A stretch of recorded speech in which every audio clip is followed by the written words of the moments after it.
So thank you for attending our webinar dedicated to the growth opportunities on the alternative protein market in France. I'm Olivier Charras. I'm a project director specialized in agri-food at North France Invest, which is the investment promotion agency for the region Hauts-de-France. We set up this webinar together with our partners of the innovation cluster Bioeconomy for Change. We have the pleasure to welcome today a panel of speakers whose expertise will allow us to explore this vibrant subject.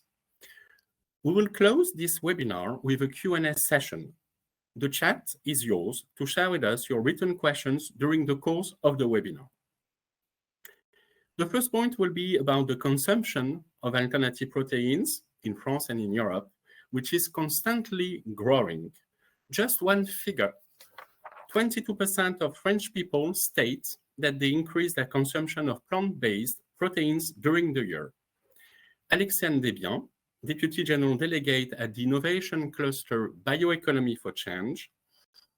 Protein France has just released a barometer of the French consumption. Could you please share with us the major results? Get into a large screen. Okay, great. So first of all, welcome everyone on this webinar about proteins proposed by North France Invest. I am very glad to be here to share with you our results of our consumer barometer in partnership with 𝐬𝐞𝐵 that is based on the perception of plant-based proteins and new proteins among French people. But first of all, I find it interesting to introduce you the association Protein France. We are an association that brings together the major French players in plant-based and alternative protein sectors. We have lots of enterprises, cooperatives, distributors, innovation and research center, and we cover the full value chain. And at the beginning of 2023, we have 38 members. This association is powered by a bioeconomic cluster that is called Bioeconomy for Change. And my presentation will be sevenfold. I will introduce, first of all, the objective of this study, then its methodology.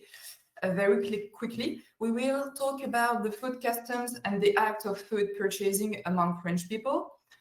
We will also tackle with the image of plant-based proteins and their knowledge. We will also talk about the consumption of plant-based proteins, and then we will conclude with the main outcomes of this study. So the objective of this study is to determine the knowledge, habits, and perception of plant-based proteins about the consumer's eyes and new proteins in food consumptions. Okay, yes. Concerning the food customs, we asked people about the criteria that were the most important to the least important for their diets. In the bar chart below, we can see that for 3 out of 4 cases, the French people consider it is important to eat varied, balanced, and seasonal diets. It's also interesting to see that the new criteria proposed to respondents eating local is quoted by 1 out of 2 French respondents. Now for the act of food purchasing, we asked people about paying attention to the following item on the packaging. And we assess that 9 out of 10 French people confessed looking at the list of ingredients that are available on food packaging. Below on the pie chart, it is interesting to see that there are 7 out of 10 people that read the list of ingredients directly in store. 1 people out of 10 confess to scan the product with an application. And 2 people out of 10 confess to look at the list of ingredients when they are back at home. So it's interesting to see that most of the respondents look at the list of ingredients directly in store, and they are mainly looking to identify overly processed foods. Now, we were interested to see what were the most important criteria for the buyers in purchasing proteins such as meat, fish, or pastries. And we see that when they purchase meat, fish, and so on, the place of manufacture and the absence of GMOs are even very important criteria for 3 out of 4 French people. We can also notice that compared to 2020, the French people are more and more suspicious on processed ingredients and GMOs. Now we will tackle with the image of plant-based proteins. So here we ask people about 3 words they can associate to plant-based proteins. So it's very interesting to see that we have 56% of positive quotes as nutritional benefits. For example, for 1/3 of answers, they are qualified as essential nutrients. They replace animal proteins. They are effective. They are rich and hunger satisfying. But we also have some people that have negative quotes for the lack of taste and it is difficult to cook. For 1/3 of the negative quotes, they are qualified as à la mode. They are processed foods. And for some people, they are also unattractive and unappealing. It's also interesting to see that 1/4 of answers concern only types of plant-based proteins, for example, soy, pea, lentils, and cereals. We can conclude that plant-based proteins convey to an overall positive image. As we can see on this bar chart below, they stated that they are good for the health, they are good alternative to animal proteins, they are good for the environment. But it is also interesting to see that some French people said that they are misknown. We can conclude that plant-based proteins still suffer from a lack of knowledge. It is necessary to keep going to communicate about the benefits of those plant-based proteins. Now I will go very rapidly on knowledge and plant-based proteins. Now it comes to the topic with the categories French people think they contain the most proteins extent. In this figure, we can see that meat remains the food that contains the most protein extent according to the respondents, followed by eggs. And that's interesting to see that leguminous and pulses are assessed to be the 3rd most important source of protein content. And we can highlight that this is the first year that leguminous and pulses are ahead of fish. And it's also interesting to notice that insects are considered as the 5th source of proteins. They are quoted by 35% of people. So we can conclude that it constitutes a bet for the new source of proteins for consumers. And people were questioned about their awareness on new protein sources available today, for example, algae, yeast, mushrooms, insects. And the conclusion is that 3/4 of French people are aware that it exists new protein sources, and 7 out of 10 people would be tempted to try algae. Now I will tackle with the consumption of plant-based proteins. On this slide, we question people about the evolution of household habits the last 12 months. And also the reasons why they've changed. We can highlight that more than 20% of French people stated that they have increased their consumption of plant-based proteins in the last 12 months because they want to diversify and vary one's diet. And they also point out that people may eat more fish because they like the taste of the products, whereas for reducing meat consumption or increased plant-based proteins consumptions is mostly for environment. Here we question people about the way they have been informed about changing their consumption habits. Among people that changed their habits, there were 73% that have been influenced. In the bar chart below, we can see that they were mostly influenced by media, for 64% among them, by health professional for 1 out of 2 people. It's also interesting to notice that internet took a large place in their new trends to change their habits, because this item is mostly quoted by young people with social network. Here in this slide, we can see that, unfortunately, plant-based product buyers has fallen by 15 points since 2020. But we can see in the pie chart below, the frequent buyers are steady compared to 2020. That's the good news. And the overall part of buyers has fallen sensitively. And also assess the reasons why people never purchase these plant-based substitutes as plant-based text, plant-based sausages, because lots of them quoted that those products are not attractive, they don't seem to taste good, and sometimes they just say that they don't consume this type of products. Or some people also say that they like meat or fish too much. Very quickly, we can see that the number of purchasers of plant-based protein is declining. Okay, but we can see that they are more curious to taste a diversity of products. So even if they eat less products, they eat more products in variety. For example, we can see that plant-based steaks, desserts, beverage, ready-to-eat meals, and special and nutrition foods are more purchased than in 2020. And here we are interested in the act of buying back. So they buy and they buy back some products from the plant-based range.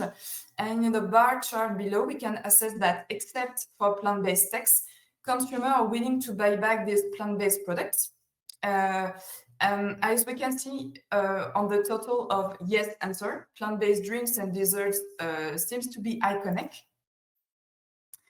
Here we ask people about their willing to eat plant-based products, and they confessed that their consumption is triggered by, first of all, health interests, then they are likely to eat more varied, and then they are eating plant-based products for environmental interest. So we can do the parallel with this change of consuming habits where the criteria were likely the same. Here we focus on the main criteria to purchase plant-based products. On this slide, we can see that we have a top 3 criteria, and the first one is nutritional quality of those products. Then we have the tasting value of the products, and finally they confess about the ability to substitute meat or fish in the plate. Now we come to the main outcome to conclude my presentation. So as a conclusion, we can say that French people are eager to eat varied, balanced, and seasonal food. And we can hear in lots of places that consumers are more likely to eat more natural. We can also assess that half of French people associate plant-based proteins with the positive terms, with in mind their nutritional benefits. It's also interesting to highlight that for the first time, leguminous and pulses appear as the third source of proteins behind meat and eggs and ahead of fish. It's also interesting to tackle that 22% of French people stated that they increased their consumption of plant-based proteins during the year. And the main reason is to diversify their diets. We also learned that this change was notably influenced by media and health professionals. We can also notice that even if the purchase of plant-based protein ranges decreased by 15% compared to 2020, the regular basis of buyers is steady. And even if we assess a drop in the number of plant-based product buyers, we notice that they are more curious and they eat more varied products than in 2020. And finally, we have 56% of French people who never buy plant-based products because they confess they have some breaks. For example, lack of attractiveness of the products and the feeling of being taste-free. We also learned that the drivers for consumers of plant-based proteins are above health and to vary their diets. And in the act of purchasing on the shelves, we learned that nutritional and taste qualities and the ability to replace meat and fish guide buyers' choice of plant-based proteins. So just to conclude my very last conclusion, French consumers continuously prove that they are interested in buying and consuming more various kinds of plant-based products. Industrials should continue investing in product development, and some regulatory locks have to be understood and well managed to allow the sector to answer the demand. Thank you for your attention. I am ready for the question. Thank you very much, Alexiane. That's really, really interesting. So we already have some questions, and as mentioned just before, we'll answer to the different questions at the end with our Q&A session. One of the questions is actually focusing on the regulation, and we know that the development of novel food is very well and quite highly regulated in Europe. Leah, you're a consultant in regulatory affairs within the team of R&I. Can you tell us more about the legal framework for the development of novel food? So we divided this short presentation into 3 sections. First, what is a novel food and how to decide when a food is considered as novel. Then the procedural steps and the timeline associated with that. And last, what a novel food dossier looks like and the common gaps associated with that dossier. So what is a novel food? A novel food is any food that was not used for human consumption to a significant degree within the unions before the 15 May 1997. So that definition does not include what we call food enhancers. So for example, food additive, flavoring, or extraction solvents. It does not also include GMOs, so genetically modified organisms. And as the name indicates, is for food. So any ingredient that is used in other applications, such as medicinal product or cosmetics, will not be included in that definition. So there are 2 basic principles for novel food. One is that it has to be safe for consumers. And the second is if it's intended to replace another food, it should not be nutritionally disadvantageous. So as you can see on the slide, there are 10 categories for novel food. But for protein product, we most likely look at protein that are produced or isolated from plants, which is category number 4. Category number 5 as well, so protein that are produced or isolated from animals, and one of the major examples of that is insect, and also protein that are produced using a new production process, so that was not used before the 15 May 1997, and that lead to significant changes affecting its nutritional value, its metabolism, and the level of undesirable substances.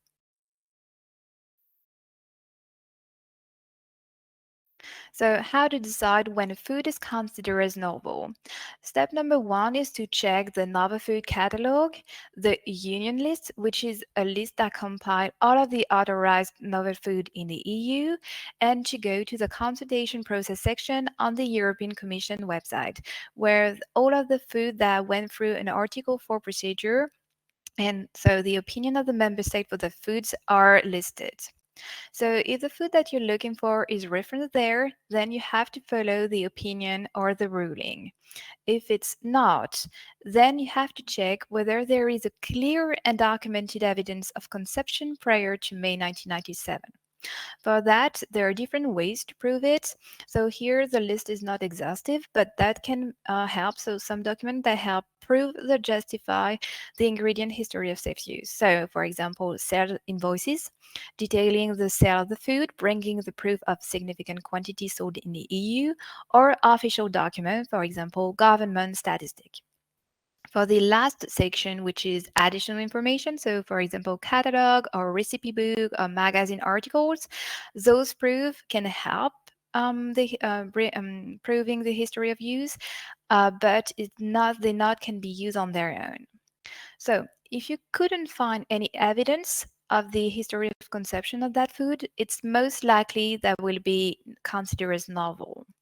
But if you could find some evidence, but you're not sure if that proof can be considered as conclusive, in that case, you can go through what we call an Article 4 procedure.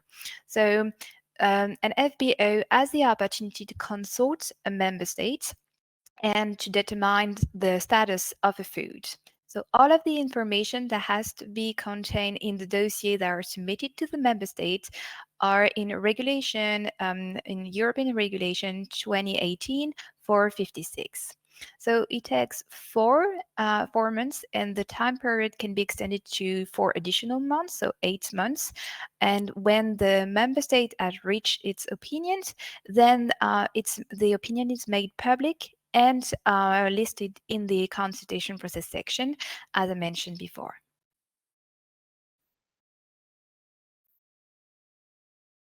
So what are the steps to put another food on the market? So the first step is to understand the requirements. And for that, EFSA, which is the European Food Safety Authority, published different guidelines for novel food. So novel food under Article 10 and novel food under Article 14, which are traditional novel food of the Novel Food Regulation. So those guidelines are on the EFSA website, so easily available and free. So when you understand the requirements, you have to collect the data, compile the dossier, and then submit the dossier to the European Commission. So the submission is free, as well as a risk assessment performed by EFSA, and there are no fee for approval as well. Most of the costs come from the development of the dossier. So the quality part with the stability studies, and also and mostly about the toxicological studies that has to be submitted. So when you submit your dossier, there are double check that is made. The first check is made by the European Commission and then by EFSA to make sure your dossier can be considered as valid and can go to the risk assessment phase. For the risk assessment phase, it's a 9 months period where EFSA has to conduct that risk assessment to ensure the safety or not to control the safety of the food. So that phase can be longer because it's what we call the stop the clock procedure. So if EFSA require additional information, then the dossier is put on hold until the applicant provide the requested information. So when EFSA published its opinion on the safety of the food, then the European Commission has 7 months to decide to approve or not the novel food, and if it's approved, to update the union list.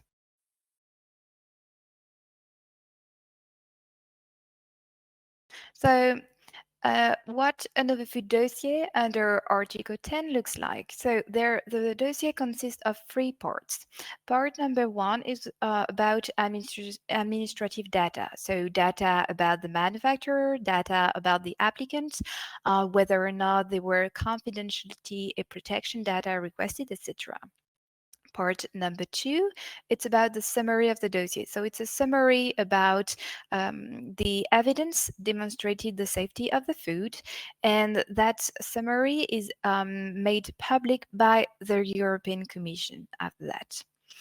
And part number 3, which is the major part of the dossier, and includes different sections. So just here you can see it, but there were other sections listed. So I can show you that on the next slide. So as you can see on this slide, all of the sections that were in the third part of the dossier are listed. So, and you can see also all of the common gaps, meaning all of the requested information. So it's information that trigger EFSA request for additional information. So the common gap is the production process section. So you have to provide a detailed production process section, very detailed and thorough, with including the flowchart with quality check. You also have to provide the HACCP plans and any information about impurity, contaminants, and byproduct. Then the compositional data section. So the two main data gaps are the characterization of the ingredients and the stability study section. So you have to provide a very good characterization of the ingredients based on experimental results on 5 representative batches and justified by literature. So those data about the compositional data and the stability are very important to select relevant parameters for the specification section. Regarding the nutritional information, so the main thing to address here are anti-nutrient factors. And also things to consider are the human requirement for the nutrients, the comparison of the profile of the nutrients with other food and with literature, and especially for protein product, the protein digestibility and also the ratio of the essential amino acid versus non-essential. Regarding the proposed use section, so here you have to provide information about the intended use, about the target population, and about the estimated intake. So for that estimated intake, the calculation of the anticipated intake, you have to take into consideration the combined intake, meaning the intake coming from the intended use of the novel food, but also coming from natural sources, for example, the background diet. For the allergen section, and it's particularly relevant for protein product, is that the default of EFSA position is to consider that protein have a allergenic potential. So that has to be taken into consideration for the dossier. And finally, for the last part, about the toxicological information, as well as the ADME, which is the absorption, distribution, metabolism, and excretion, there are two major points to take into consideration. The first point is that the study must be conducted following international guidelines, so OECD, and for example, and good laboratory practice. And the second is really that they have to follow what we call the tiered approach, so tier 1, tier 2, tier 3, that are described in EFSA guidance, and that are very, very important.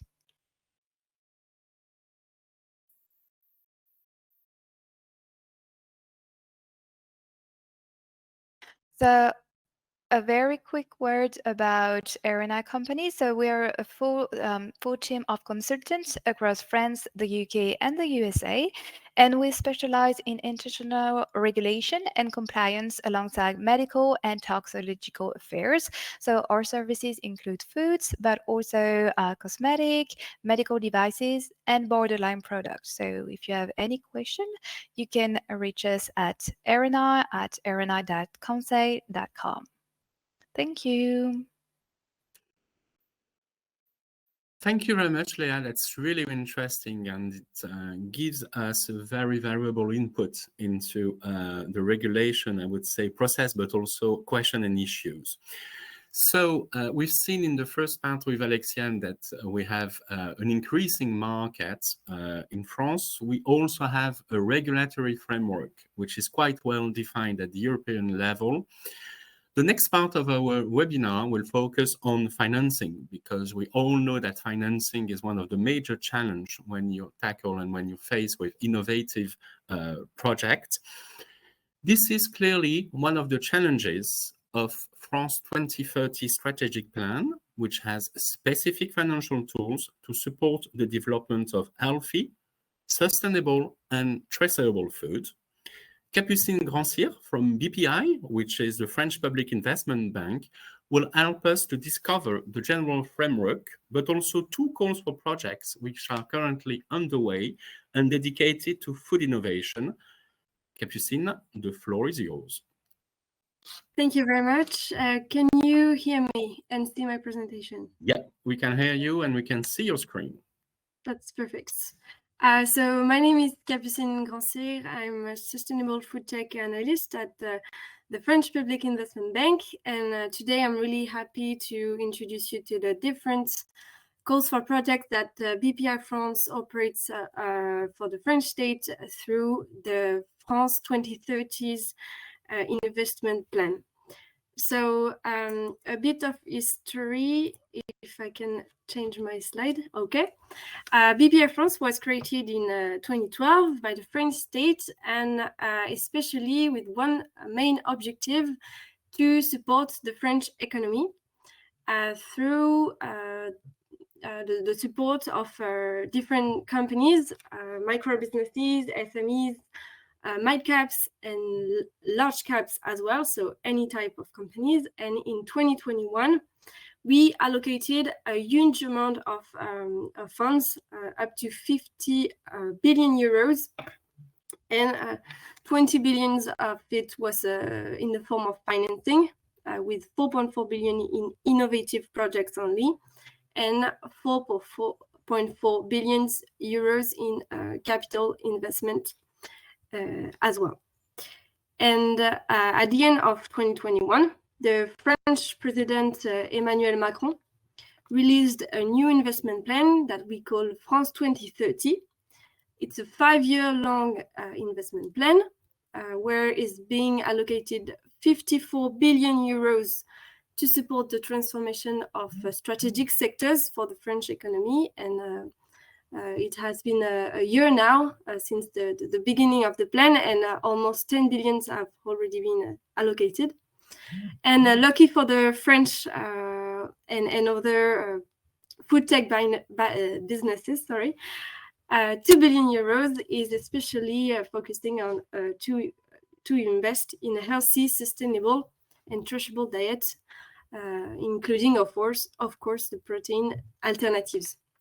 And the goal of BPI France here is to operate different calls for projects, as I was saying, and 2 of them are especially dedicated to the food tech and protein alternatives.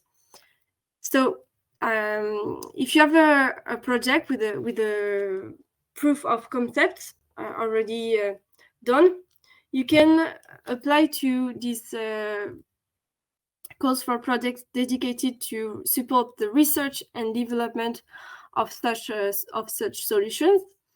It's a mix of subsidies and loan, specifically 60% subsidies and 40% loan. Any type of companies can apply as in the form of individual projects or collaborative projects as well. There are a certain amount of criteria that we will be looking at, innovation being the main one. We'll also evaluate the positive impact on the economy and environment that your project has. And also we'll check your team's project's ability to lead such projects. And there are a few admissible expenses that are listed at the bottom of the slide, like R&D employee salaries, but also subcontracting up to 30%. There are 2 deadlines, one in March and the second one in June, to apply going through the dedicated website. And if you have any questions, you can still use the contact my colleagues through this email address. And important information to know is apply your company's branch at least must be registered or listed in trade and companies registered in France. If you need to scale up your technology and or increase the production capacities of your solution or healthy food or protein alternatives, this calls for projects number 2 is the solution. It has a special focus on the French food sovereignty, just so you know, and just like the previous one, all sizes of companies can apply in the form of individual projects, collaborative projects, a mix of subsidies and loan, different criteria, innovation being the main one alongside to food sovereignty, French food sovereignty. And the main difference here will also be the eligible expenses, because here we are really focusing on investments in tangible and intangible assets. It can be the purchase of equipment and machinery, industrialization expenses, etc., etc. And application deadlines are soon to be released, so stay tuned. You can regularly check the website information and or contact my colleagues through the same email address. Here I wanted to give some example of what we already have financed or supported, at the BPI France. So 𝐿𝐴𝑣𝐿, 𝐴𝐵𝐿, and Next Food are currently industrializing the production of plant-based alternatives using a previous investment plan that we call France Relance Recovery Plan, used during the COVID crisis. 𝐬𝐞𝐵𝐿 is developing plant-based alternatives using an innovative process. And 𝐅𝐫𝐾 is famous for its algae-based alternatives to eggs in vegan mayonnaise, and is now developing algae-based bakery products. And I did not mention, but insect proteins as alternative to other products are also very welcome. So if you want to get to know more about what we have to offer at BPI France, we offer other types of financial tools, even if you are not registered in the French Trade and Business Register. You can get in touch with us. We have more than 50 branches all around France, and in the north it will be in Lille, Amiens, and in Compiègne. And if you are not based in France yet, don't worry, we have an international presence all around the globe. So please get in touch, and you'll find what you need in terms of financing. Thank you very much for your attention, and I will be really happy to answer your questions at the end of this webinar. Thank you. Thank you very much, Capucine. These call for projects are undoubtedly a great opportunity to seize, and there is a very specific momentum in France. In addition, we also have some other specific financial tools that can be available at the regional or local levels. There is, for example, one call for project, which is currently launched by our partner, the innovation cluster 𝐅𝐵𝐿, which is really focused on project leaders and young startups active in innovative proteins, for example. So clearly, you know, again, there are some very interesting opportunities and a very specific momentum. So if you have, and if you need any support, do not hesitate to contact Nord-France Invest, which is this is part of our mission to really set up and to facilitate, the setup of international companies in France. And we are answering a lot of questions and issues regarding setup projects, which can be land and building solution, financing tools, HR, administrative procedures, all these kind of things. So now we are very pleased to invite Renaud Cessé, CEO of Next Food, and also Alain Davadon, CIO of 𝐸𝐴𝐻, to share their experiences in this webinar. So gentlemen, can you please introduce us to 𝐸𝐴𝐻 and Next Food? What is your business? What are your main commercial and production indicators? Maybe we can start with Alain, if you wish. Thanks, Olivier. You can hear me? Is it clear on the sound? Yes. Yes, we can hear you. We can hear you. We can see you. Okay. If there is any problem, I will. For the time being, it's working great. So 𝐸𝐴𝐻. So first, yes, I'm the Chief Industrial Project Officer of 𝐸𝐴𝐻. 𝐸𝐴𝐻 is with a Y. 𝐸𝐴𝐻, in summary, the leader in insect ingredient production. So we provide ingredients for animal and plants. The idea, of course, of the 𝐸𝐴𝐻 is, of course, to have a positive impact on the entire food system, from what we call from soil to plate. So we have a huge plant in Pleville. For the people who don't know, the plant is located in the suburbs of Amiens, in the north part of Amiens, at maybe 10 kilometers. A huge farm, what you call it is a flagship. And in these flagship vertical farms, we raise and we process the mealworms.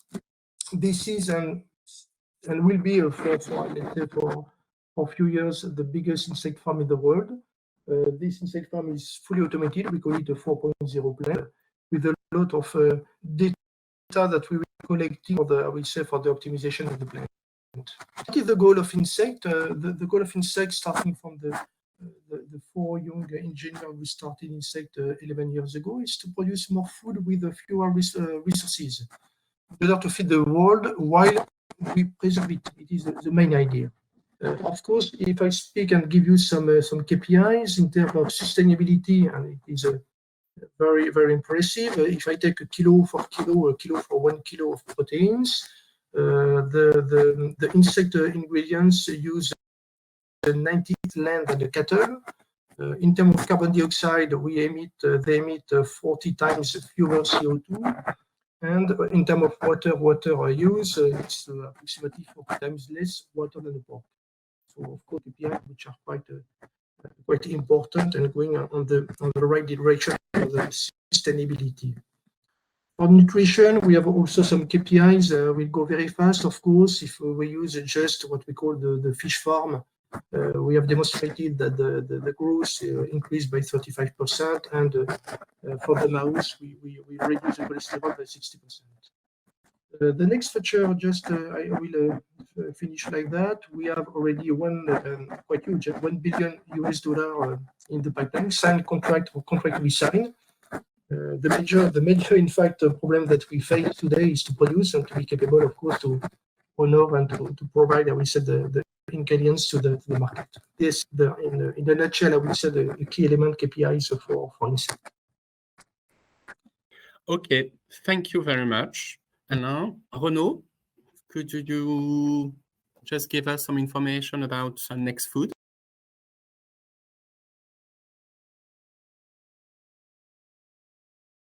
Which is the name of the brand.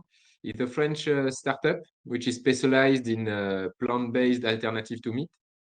We have decided to go on that because we wanted to bring something new on this market. We know that a major point on plant-based food is to bring consumer taste and to try to reach the same organoleptic experience that consumer can have with meat.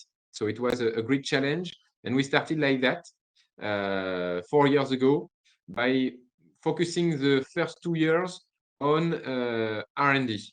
We wanted to we dissect lots of I would say hundreds of steaks, meatballs, sausage, nuggets, etc. And then to understand all the characteristics of meat. And then we moved to how we could reach that with vegetables. So it was lots of trials and tests made by our engineers and culinary chief to be able to achieve this goal. And when we achieved that, we decided to produce by our own. So we decided to build our own factory located in Vitry-en-Artois, which is in Hauts-de-France. And we wanted to keep this know-how and to make it locally, to be able also to source locally. I will come back to it later. So this production site is now able to produce 5,000 tons of product, which is a quite good quality with possibilities to expand and go to more volumes. And now we are focusing since 3 months on developing the business. We started in 2022 with some trials in food service channels, which were really interesting in terms of results and sales above the objective that we fixed. So now we are launching 3 months ago the brand in supermarkets in chilled area with quite good results in Casino, Monoprix, and Auchan. So 2030 will be a great focus on this commercial development to scale up and be able to accelerate. Okay. Great, thank you very much. So both of your companies have chosen to develop, the Hauts-de-France region.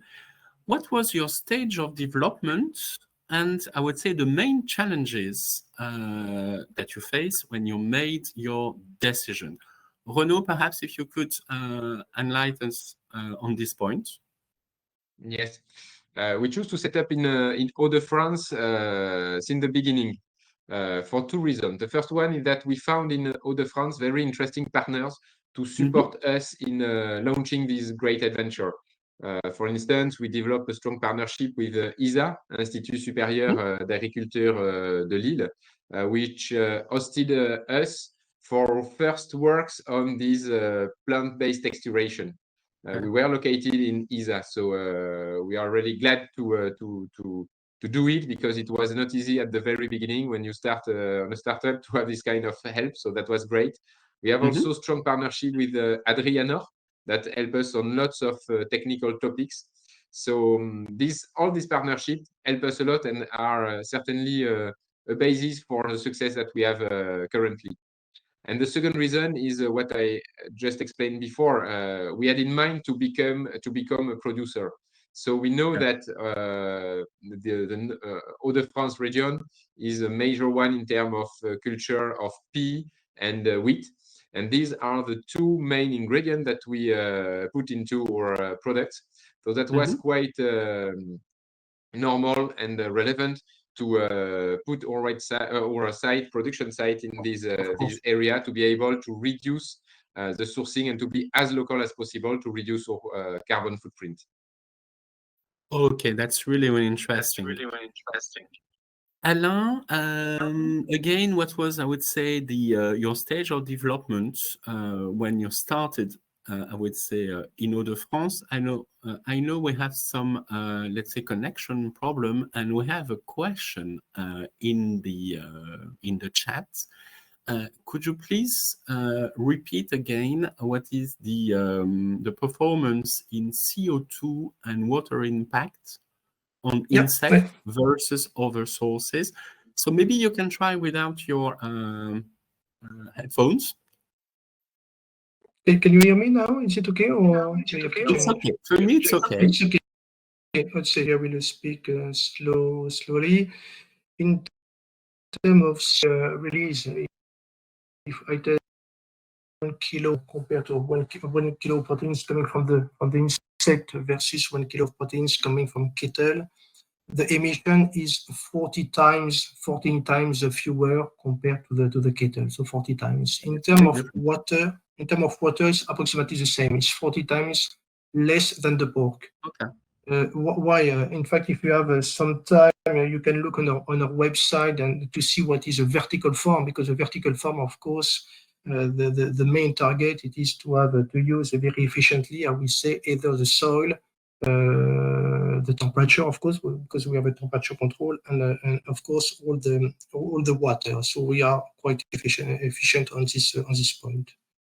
If I come back to why we went to the Hauts-de-France, the story is a little bit different compared to Renault, because the company started 11 years ago, but didn't start, I will say, in the Hauts-de-France. We started in close to Dijon in Dole, where we had a first, let's say, a first pilot. It is what we call now a proof of concept.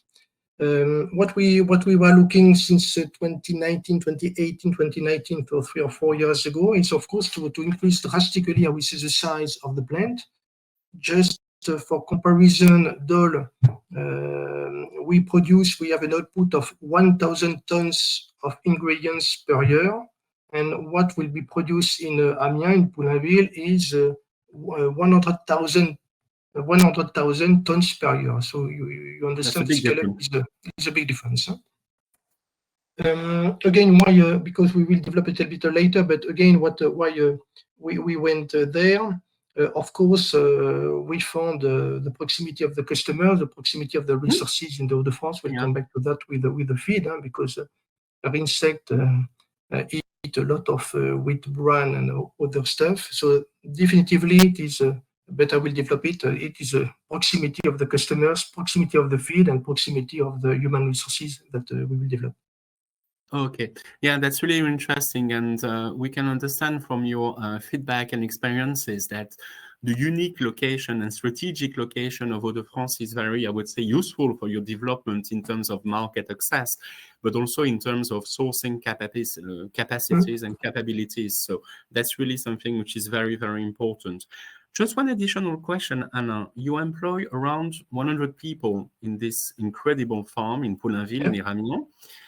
How hard is it to find workers? What are currently your main human resources challenges? Today it's correct that we hire right now almost 100 people because we are close, we said, to start the production.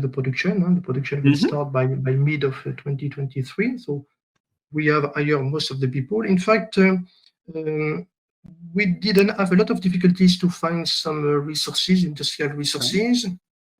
What is very important, and I wanted to highlight, it is in fact the principalities for the workers, for the operators and the line drivers. We have started to implement a very specific recruitment. In fact, we asked the people we said to come and not to look at the CV, exactly to the CV, but I will say just to test their skills.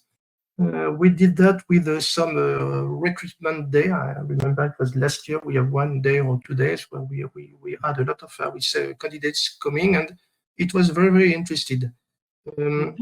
Responding to what you said about the difficulties, in fact, if you go to Amiens, then de France, but in fact in Amiens, the industrial zone, in fact, we have a lot of workers, potential workers.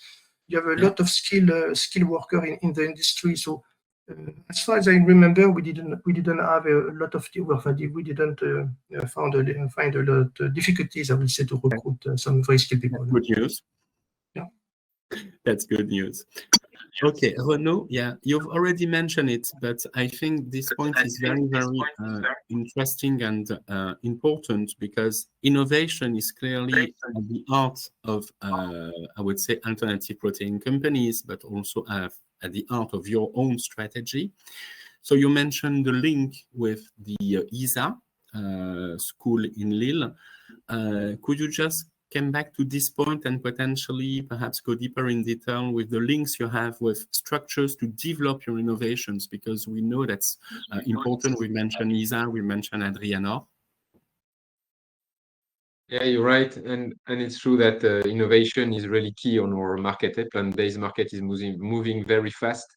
And sometimes a top seller product can be obsolete 6 months after because a new product has been launched with more quality or a better composition, etc. So that's why we continue to invest a lot on innovations. We started, as I said, with 𝐬𝐴, which was great because it was an opportunity to have a location and to work with all the facilities of 𝐬𝐴.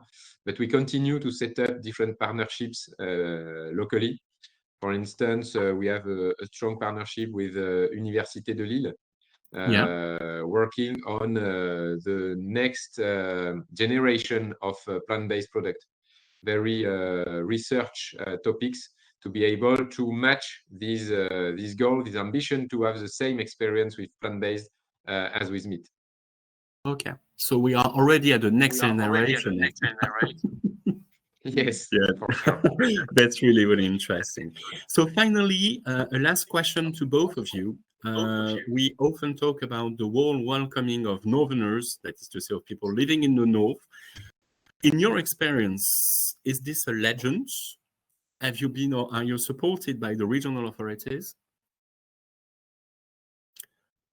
Renaud, I will perhaps let you start. Oh.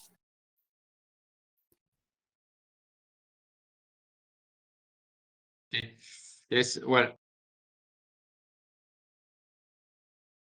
already experienced that the warm welcome of people from the north is not a legend. Personally, I feel it, but also from a business point of view, for sure, because we are a lot accompanied by the local authorities from the really beginning of the story until the development of our plant, which was a key moment for us, and we had a lot of help from them to facilitate things, to simplify also all the process and the procedure or the administrative procedure that can be sometimes quite long. or they help also us to unlock some tricky situations. And this is really key, because when you're focused on your business, when you're focused on your R&D, on your product, on your project, it's very painful to have this kind of topics that do not go ahead. So that was really helpful. We have some members of the regional council that come on a regular basis to visit our factory, to see how they can help us to develop and to grow faster. And this is very useful for us.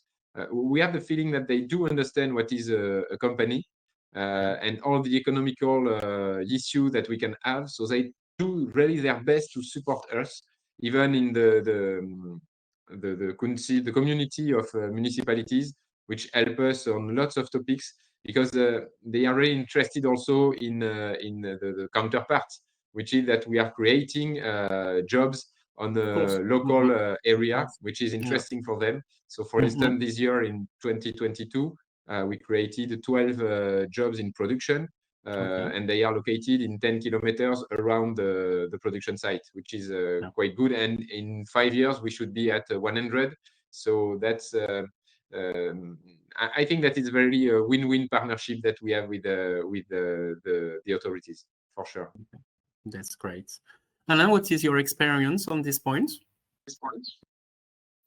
I think that I can repeat what Renaud said. In fact, it's not a legend. It's not a legend. In fact, it started. I took over the project 3 years ago in 2019, and as we said, we have been very welcome. I will say in the Hauts-de-France. Here, I will speak about Amiens, of course, and the agglomeration and the region of Amiens. We have had, as it has been said, multiple visits from all for the head of the city, for the very supportive. In particular, what I wanted to mention, it is what we call the Chamber of Commerce and Industry, Chamber de Commerce and Industry, finding the site location, because if you go to Amiens, we have 18 hectares, I will say, site, close, I will say, to neighbors, I will say. So they have been, of course, facilitating the relation with the neighbors first, and second, also with all what we call all the utilities, the power supply, sewage companies, whatever. So, of course, very, very supportive. I would like to say also about our local partners, because maybe I said a few words regarding, in fact, the cooperative. We team up with the cooperative, and this cooperative, they provide us, I will say, what is the feed ingredient for an insect, principally with this time of feed, and very, again, supportive in collaborating and participating in the design, especially for the feed unit. The bank, I would like also to say the local bank, the local bank have been supportive also for some fundings. We have for the French people what we call the Banque des Territoires, who are participating, I would say, in the plant with the Caisse des Dépôts. And I will finish with, I would say, principally with the three main, I would say, let's say, organization of politics in the larger sense that are coming from time to time, but it's not from time to time, it's almost every 3 or 4 months. So they're coming to see where we are today, principally the mayor, the agglomeration, and the region. We are very interested in this plant, and we have the honor, of course, to have the visit of many ministers. Unfortunately, Macron didn't come, but so a lot of support. So it's quite maybe, as Renaud said, so a lot of help, and very important to feel, I would say, very welcome and supported in this type of new business, in fact, which is not easy every day, but to be supported is very important. Okay, great. Thank you very much, Alain. Thank you very much, Renaud. And also a big thank you to all our speakers today. You've done a great job sharing your expertise and experience, and I'm convinced it will bring big value and great value for sure. It's now time to open the Q&A session, and we have quite a lot of questions. So let me see. We have different questions. The first one, I think, will be for Alexiane. If you could specify if the taste barrier is something which is preconceived or is it based on actual tests?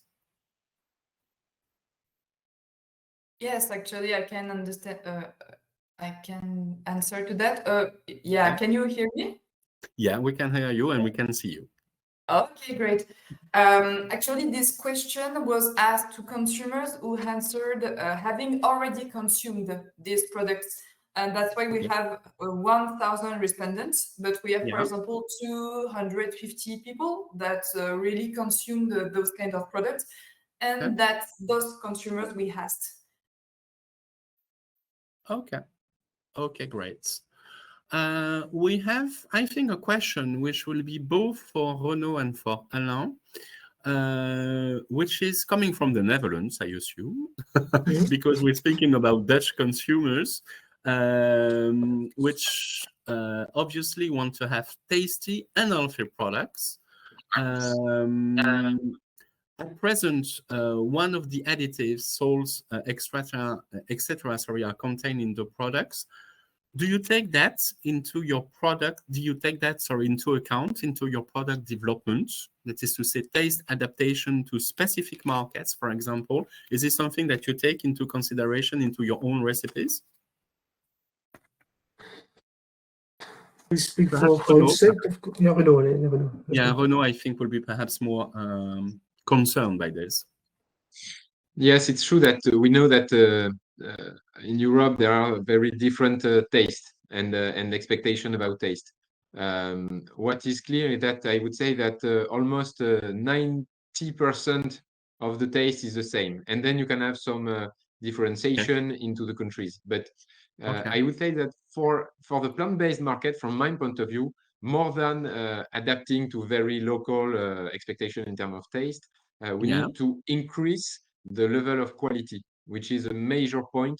And we were surprised because at the very beginning we only focused on the French market, and as we did some show and we had the feedback also from other countries, and then we identified that the taste we had developed, which was rather a French one, I would say, because we made studies in France, was very exciting and interesting for lots of customers in other countries. Which means that from my point of view, if you increase the level of quality in terms of organoleptic, it's more important than very focusing on a very specific taste, because we know that Italian like less spicy products, etc. And then we will be able to adapt, because there are some very specific form and shape of product that exist in some countries, and then you have to adapt. But I would say that in terms of taste, I think that the major one is to move to be equal to meat. And finally, the meat is not that different when we are talking about crude meat, not about ready meals. So I think that that is not that an expectation, rather than improving the level of organoleptic. Okay, you mentioned organoleptic. That is, for example, the texture of the product, which I assume is a big issue in your range of products. Okay, that's really interesting. We have another question for Alexiane. I think we'll have quite a lot of questions tonight, but clearly we have one question for Alexiane, which is concerning the plant-based products, such as plant-based meats. Which categories are the most appreciated by consumers and why? So in our barometer, it appears that plant-based balls and sausages were the most appreciated products in terms of taste, texture, and they also were easy to cook. Plant-based steaks, for example, were slightly less appreciated, linked to the taste dimension. So it appears that there are some more improvement in this field to do. So that's what I analyzed in the barometer. Okay. And also, what about the plant-based desserts? Is this something booming? What are the products which are currently highly expected by the consumers in France? Yeah, they seem to be iconic, really, because they are considered as good as genuine products in texture, in taste, and other than standard desserts.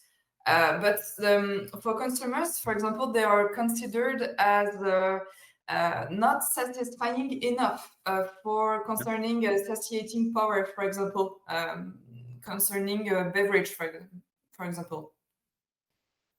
Okay, that's really interesting. We have another question, which is much more for Capucine, which is a question linked to money and funding.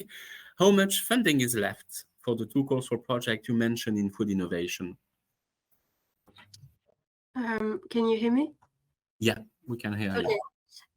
So for the 2 calls for projects, there are around 200 millions allocated to R&D, and for the second call for projects, it's going to be 300 million, so plenty of money to allocate to businesses, and it's only the first year of France 2030, so please don't hesitate to apply, because you're probably gonna receive a part of it. Okay, great. So it's again, it's a great opportunity to seize and a very interesting momentum.